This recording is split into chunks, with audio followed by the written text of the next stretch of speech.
সুকস করা হলো, তাদের মনোনয়ন বাতিল হয়ে যাচ্ছে, তখন ছাত্রদলকে ছাত্রলীগের মতো হাতিয়ার হিসেবে ব্যবহার করছে।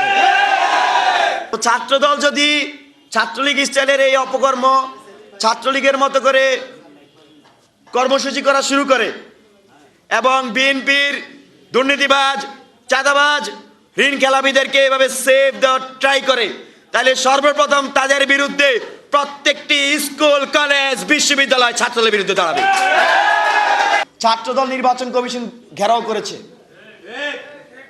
আমরা দেখেছি এই ছাত্রদল এই অভ্যুত্থান বিরোধী না ক্যাম্পেইন করেছে, সংস্কার বিরোধী না ক্যাম্পেইন করেছে।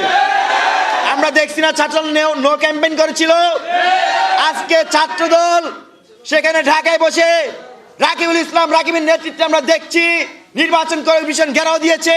মূলত যারা বিএনপির ঋণ খেলাপি, যাদের দ্বৈত নাগরিকত্ব আছে, তাদেরকে যখন সুকস করা হলো, তাদের মনোনয়ন বাতিল হয়ে যাচ্ছে, তখন ছাত্রদলকে ছাত্রলীগের মতো হাতিয়ার হিসেবে ব্যবহার করছে।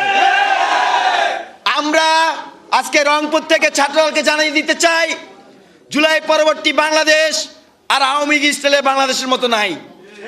আগে আওয়ামী লীগ ছাত্রলীগকে ব্যবহার করত, এখন বিএনপি ছাত্রলীগ ছাত্রদলকে ব্যবহার করছে। তো ছাত্রদলকে বলে দিব, আপনারা জনগণের বিরুদ্ধে গিয়ে, দেশের নীতি নৈতিকতার বিরুদ্ধে গিয়ে, দেশের সিস্টেমের বিরুদ্ধে যাবেন না। ক্লিংকার বেশি থাকলে সিমেন্ট বেশি খাঁটি। আনোয়ার সিমেন্ট। এখানে খুবই স্পষ্ট, ঋণ খেলাপি যদি আইনিভাবে তার নির্বাচন করার সুযোগ না থাকে, সেই ক্ষেত্রে এই নতুন বাংলাদেশে এই 2000 শহীদের রক্তের উপর দিয়ে তার নির্বাচন করার কোনো সুযোগ নাই। জাতীয় ছাত্র শক্তি ছাত্রদেরকে, ছাত্র সমাজদেরকে সংগঠিত করে এই অপকার্যক্রমের বিরুদ্ধে লড়াই করে যাবে ইনশাল্লাহ।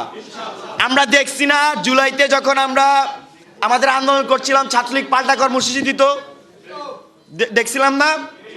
যখন কালকে যখন নির্বাচন কমিশন কয়েকজনের মনোনয়ন বাতিলের প্রক্রিয়া গেল, তখন আজকে ছাত্র দলের বিভিন্ন দাবি দেওয়া চলে আসলো। দাবিগুলো একটু শুনবেন কি?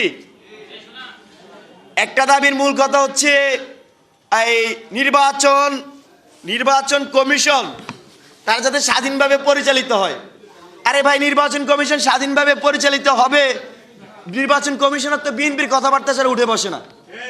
আপনারা জানেন যে ওর কি স্বাধীনতা নিশ্চিত করবেন? এটা একটা দাবি।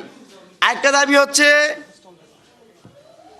আপনার এই শাবিপ্রবির নির্বাচন নিয়ে, মানে শাহজালাল বিজ্ঞান ও প্রযুক্তি বিশ্ববিদ্যালয় নির্বাচন নিয়ে তাদের আরেকটি দাবি হচ্ছে পোস্টাল ব্যালট নিয়ে দাবি। আপনি পোস্টাল ব্যালট আর শাবিপ্রবির যে নির্বাচনের দাবি, এটাকে আপনি রিলেট করতে পারবেন। কমিশনের স্বাধীনতার দাবিটা একদমই যেভাবে লিখছে, আমি ভাষাটা একটু পড়ে শোনাই। বিশেষ কোনো রাজনৈতিক গোষ্ঠীর চাপে হঠকারী সিদ্ধান্ত না নিয়ে স্বাধীন ও পেশাদারিত্বের পরিচয় দেওয়া। তো এটার মানেটা কি? উপরে একটা দাবি দিচ্ছে, সেটা হচ্ছে পোস্টাল ব্যালট নিয়ে, নিচে একটা দাবি দিচ্ছে যে শাবিপ্রবি নির্বাচন দিয়ে, মাঝখানে মূল এজেন্ডাটা পুশ করে দিছে। হঠকারী সিদ্ধান্ত মানে কি? যে ঋণ খেলাপি তার যদি মনোনয়ন বাতিল হয়, মনোনয়ন বাতিল হবে। রাষ্ট্রের আইন কানুন নিয়ম আছে না?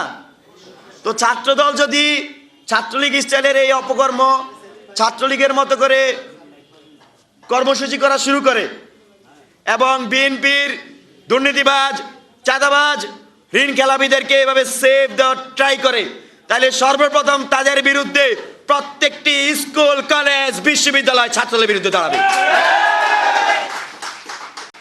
বন্ধুগণ, বাংলাদেশের আগামীর রাজনীতিতে নতুন করে ছাত্রলীগ বনে যাওয়ার সুযোগ নেই। আমরা জাতীয় ছাত্রশক্তি, ছাত্র সমাজকে সাথে নিয়ে ইনশাল্লাহ আমাদের আগামীর কার্যক্রম আমরা পরিচালনা করে যাব।